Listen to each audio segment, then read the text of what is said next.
Hola, tenemos por acá un problema de cinemática de cuerpo rígido, dos barras y un collarín. Nos consultan por la aceleración del centro de masa de cada barra, conociendo que el collarín tiene una velocidad y una aceleración dadas. Tenemos que saber que para determinar la aceleración de los dos centros de masa, necesitamos las aceleraciones angulares de las barras. Y para conocer estas aceleraciones angulares, requerimos las velocidades angulares. Entonces, ¿qué es lo que vamos a hacer? Vamos a empezar haciendo un análisis de centros instantáneos en BC. Eso nos va a dar la velocidad angular de ambas barras, tomando en cuenta que la aceleración y velocidad del punto B tiene que ser la misma desde AB que desde BC. En el caso de velocidades, perpendicular a AB, y en el caso de aceleraciones, una normal hacia A y una perpendicular a AB. Con esa información, estudiamos el centro instantáneo de BC solo para velocidades, sacamos los dos omegas, luego estudiamos movimiento plano general otra vez en BC, encontramos los dos alfas, y finalmente ya con los alfas calculamos las aceleraciones de los centros de masa. Destacar que este es un problema de cinemática y no de cinética. No se necesita la masa de las barras, ni se va a hacer un diagrama de cuerpo libre, ni un diagrama cinético. Para el análisis de velocidades de la barra BC, tenemos que tomar en cuenta que la velocidad del punto C ya es conocida, la dan en el enunciado, 2 metros por segundo hacia la izquierda, y la velocidad del punto B, considerando que la barra AB está en rotación, tiene que ser perpendicular a AB. Vamos a asumirla hacia abajo, aunque se podría asumir hacia arriba también, eso da igual. Y entonces ya conocemos la dirección de VB. Ahora utilizamos los conceptos de centro instantáneo, trazamos una perpendicular a las dos velocidades, que conocemos su línea de acción. Y aquí, donde se cruzan las perpendiculares, tenemos el centro instantáneo de rotación de la barra BC.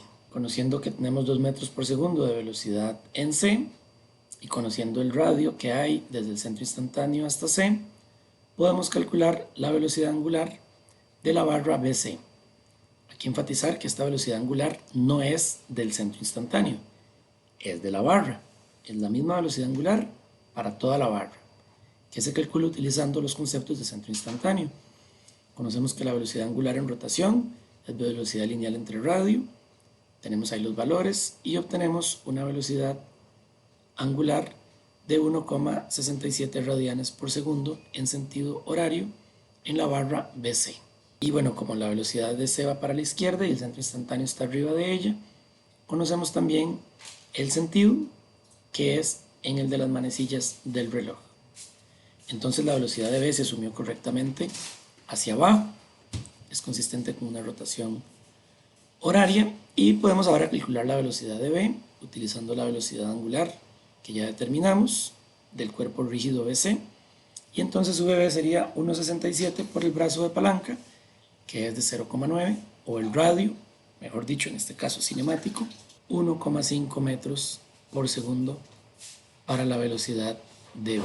Ahora partimos del hecho de que la barra B está en rotación pura y ya conocemos la velocidad del punto B, entonces podemos encontrar también la velocidad angular de AB, que va a ser horaria, puesto que la velocidad de B va hacia abajo, y va a tener un valor, lo que valga la velocidad de B, que es 1,5, entre el radio de A hasta B, que es 2 metros, y obtenemos una velocidad angular de AB de 0,75 radianes por segundo. Este es el análisis de velocidades por centros instantáneos. Ahora, en cuanto a las aceleraciones, tenemos que la aceleración de C es de 4 metros por segundo cuadrado hacia la derecha, según se indica en el enunciado, y como A es un punto fijo, la aceleración de B tendrá una componente normal dirigida hacia A y una componente tangencial perpendicular a AB.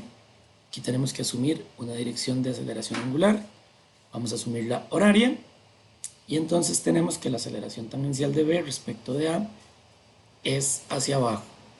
Esta perfectamente podría ser hacia arriba también.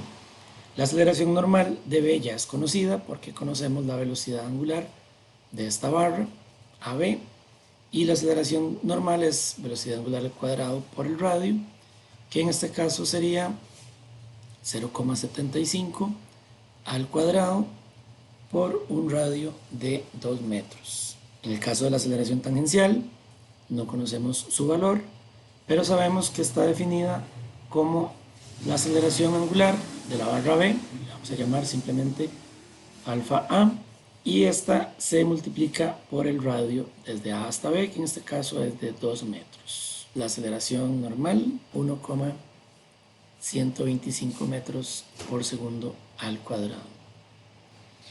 Entonces tenemos por acá el movimiento plano general de la barra BC y lo descomponemos en una traslación, en este caso con C, más una rotación alrededor del punto C. En la traslación todos los puntos tienen la misma aceleración y en la rotación el punto C está fijo y tenemos una aceleración normal hacia C con valores conocidos porque ya determinamos la velocidad angular y una aceleración tangencial que depende de la aceleración angular de la barra BC. Como podemos ver en esta expresión vamos a tener dos incógnitas, la aceleración angular de la barra superior, alfa A, y la aceleración angular de la barra BC, que es alfa BC. Podemos escribir el valor de la aceleración normal. Por acá tenemos el valor de la aceleración normal, calculando la longitud de la barra BC, que es de 1,5 metros, la velocidad angular de BC al cuadrado, que ya era conocida, y ahora vamos a escribir la ecuación de la aceleración de B, es una ecuación conocida. Vamos a decir que la aceleración de B es igual a la aceleración de C más la aceleración de B respecto de C. Ecuación típica de aceleración relativa. Y nos damos cuenta que en el eje horizontal no tenemos la incógnita alfa A, por lo que de la ecuación horizontal podemos obtener directamente la incógnita alfa BC y luego si resolvemos la ecuación de las componentes verticales vamos a obtener la expresión para alfa A. Tenemos aquí la ecuación de las componentes horizontales de la aceleración de B.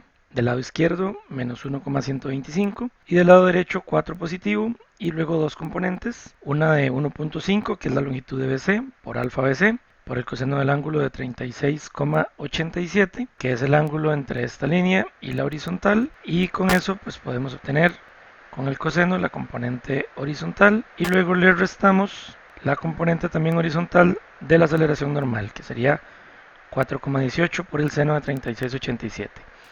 Ahí obtenemos una aceleración angular BC de menos 2,18, lo que quiere decir que la dirección horaria asumida correspondiente a esta aceleración tangencial es incorrecta y entonces la aceleración angular de la barra BC en su sentido correcto sería antihorario y con una magnitud de menos 2,18 radianes por segundo cuadrado. Ahora realizamos la ecuación para las componentes verticales de la aceleración de B, donde obtendremos la aceleración de la barra AB, alfa A. Al calcular la suma de las componentes verticales, tenemos 2 alfa A a la izquierda, asumiendo el positivo hacia abajo, es igual a 0, la componente de 4 metros por segundo cuadrado horizontal, más las dos componentes verticales de estos dos vectores que tenemos por acá. Y aquí hay que tener cuidado, este vector está hacia abajo, entonces lo pusimos positivo porque el positivo es hacia abajo, pero alfa nos dio negativo, entonces acá ponemos el negativo. Otra manera de verlo sería decir, como alfa BC es antihorario, este vector va para arriba, entonces si va para arriba, acá iría un negativo, pero este 2,18 sería positivo. En cualquiera de los dos casos, solo va un menos. Si lo ponemos para arriba, porque era negativo, y lo sustituimos con menos 2,18, incurrimos en un error. Despejando, obtenemos que alfa A es de 0,69 radianes por segundo. Esta 2 alfa A hacia abajo quiere decir que habíamos asumido la rotación horaria de la barra AB Y al obtener la positiva, quiere decir que efectivamente es horaria. Así que tenemos para acá la dirección y este ya lo podemos colocar. Ahora pasamos a encontrar la aceleración de los centros de masa. Ya con la aceleración de los puntos B y C conocidos, procedemos a calcular la aceleración de los centros de las barras, que era la pregunta original del problema, para lo cual podríamos repetir un análisis de movimiento plano general en la barra BC, utilizando el punto C y el punto central, o bien el punto B y el punto central, pero también podemos echar mano de la relación lineal que existe entre las aceleraciones en este tipo de problemas y darnos cuenta que la aceleración horizontal en el centro de la barra BC es el promedio de la aceleración horizontal en B y la aceleración horizontal en C. Lo mismo aplica para la aceleración vertical, que sería el promedio entre 1,38 y 0, por lo tanto sería la mitad de 1,38 dirigida hacia abajo. De la misma forma, la aceleración en el centro de la barra AB sería la mitad de los valores de la aceleración en el punto B. Esto por este principio del valor medio entre A y B, sabiendo que la aceleración en A es nula, o bien recordando que la aceleración normal en B es omega cuadrado por R y el radio hacia el centro de la barra sería la mitad del radio hasta B y que la aceleración tangencial es alfa por R, donde se cumple la misma regla de que el radio es la mitad hacia el centro que hacia B. De esta manera hemos encontrado la aceleración en el centro de ambas barras y también hemos encontrado la aceleración angular, que no se había solicitado, pero la hemos encontrado, tanto de la barra AB, que resultó en sentido horario, como de la barra BC, que resultó en sentido antihorario. Estas direcciones de aceleración angular, sus magnitudes, así como el valor de la aceleración de los centros de masa, será necesaria para los análisis cinéticos. Esperamos que este problema les haya ayudado a profundizar en la comprensión de los conceptos del capítulo de cinemática de cuerpos rígidos en el tema de aceleraciones. Muchas gracias.